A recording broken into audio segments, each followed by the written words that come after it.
नमस्कार दोस्तों, स्वागत है आपका आज के मुख्य समाचारों में। जी हां दोस्तों, आपको यहां पर देखने को मिलेंगी सुबह से लेकर शाम तक की तमाम बड़ी खबरें मुख्य समाचार ब्रेकिंग न्यूज अपडेट्स के रूप में। तो चलिए दोस्तों, जान लेते हैं आज की पहली बड़ी खबर। दुनिया में सबसे ज्यादा मोबाइल सब्सक्राइबर जोड़ने वाला देश बना भारत। जून में जोड़े 70 लाख नए ग्राहक। 5G यूजर्स भी 17.5 करोड़ बढ़े। जी हां दोस्तों, भारत दुनिया में सबसे ज्यादा मोबाइल सब्सक्राइबर जोड़ने वाला देश बन गया है। इस साल के दूसरे क्वार्टर यानी कि जुलाई सितंबर में भारत में 70 लाख से ज्यादा मोबाइल सब्सक्राइबर्स बढ़े हैं। इस लिस्ट में चीन 50 लाख और अमेरिका 30 लाख ग्राहक जोड़कर दूसरे और तीसरे नंबर पर है। दुनिया भर में टोटल 4 करोड़ नए ग्राहक जुड़े हैं। एरिक्सन की एक रिपोर्ट के मुताबिक भारत में सस्ते दरों पर इंटरनेट सर्विस और टेलीकॉम के परफेक्ट कॉम्बिनेशन वाले मार्केट के चलते ये सब्सक्राइबर बढ़े हैं। वहीं इसी क्वार्टर के दौरान दुनिया भर में 5G मोबाइल यूजर्स की संख्या भी बढ़कर 130 करोड़ के पार चली गई है। रिपोर्ट्स के अनुसार इस साल जून में ग्लोबली टोटल 4 करोड़ नए सब्सक्राइबर्स जुड़े हैं। इससे टोटल ग्राहकों की संख्या बढ़कर 830 करोड़ हो गई है। वहीं भारत में इनकी संख्या 70 लाख बढ़कर 112.5 करोड़ हो गई है।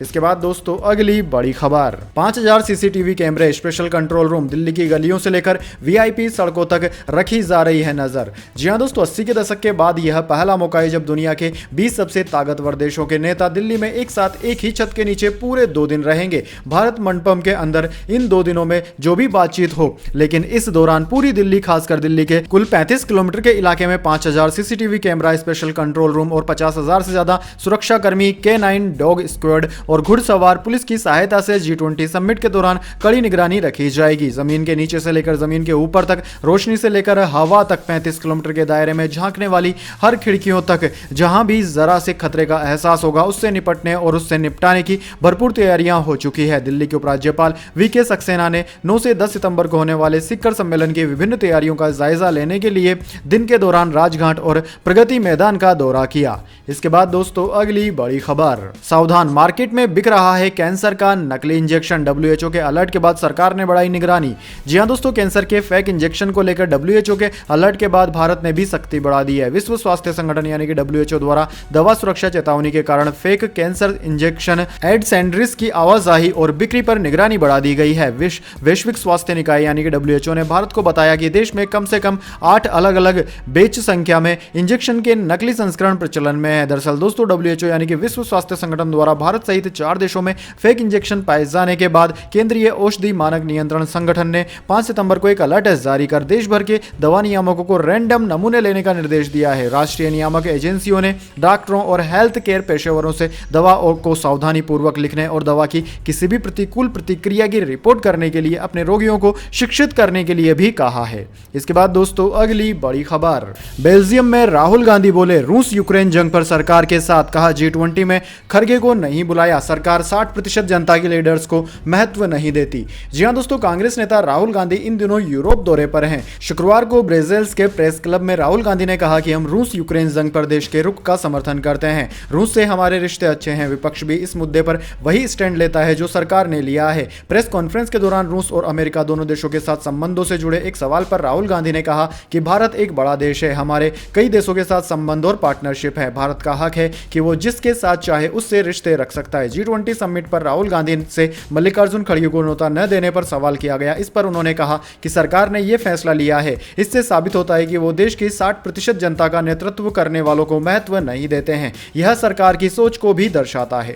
इसके बाद दोस्तों, अगली बड़ी खबर। ज्ञानव्यापी सर्वे को 56 दिन का समय और मिला। 35वें दिन मसाजिद कमेटी ने ASI सर्वे का विरोध किया। सर्वे टीम को परिसर में जाने से रोका था। जी हां दोस्तों, ज्ञानव्यापी सर्वे को लेकर जिला कोर्ट में आज सुनवाई हुई। कोर्ट ने ASI टीम को 56 दिन और सर्वे करने का आदेश दिया है। अंजुमन इंतजामिया मसाजिद कमेटी ने 35वें दिन ASI टीम को परिसर में जाने से रोका था। अंजुमन कमेटी ने कोर्ट के आदेश के बाद ही टीम को सर्वे के लिए अंदर जाने की बात कही थी। वहीं गुरुवार को भी सर्वे शुरू होने के बाद मुस्लिम पक्ष ने विरोध जताया था, जिसके चलते सर्वे रोका गया था। कमेटी का कहना था कि कोर्ट के आदेश आने के बाद ही सर्वे की कार्यवाही को आगे बढ़ाया जाएगा। अधिकारियों ने ASI की टीम और मसाजिद कमेटी के पदाधिकारियों से बात की, लेकिन सहमति नहीं बन सकी थी। मसाजिद कमेटी का कहना है कि जिला जज की अदालत ने सर्वे और उसकी रिपोर्ट जमा करने के लिए 2 सितंबर तक की इजाजत दी थी। सर्वे रिपोर्ट नहीं जमा की गई और जिला जज की अदालत ने 8 सप्ताह का समय और मांगा गया। आज सुनवाई के बाद ही फैसले के आधार पर आगे की कार्रवाई के लिए टीम को प्रवेश करने देंगे।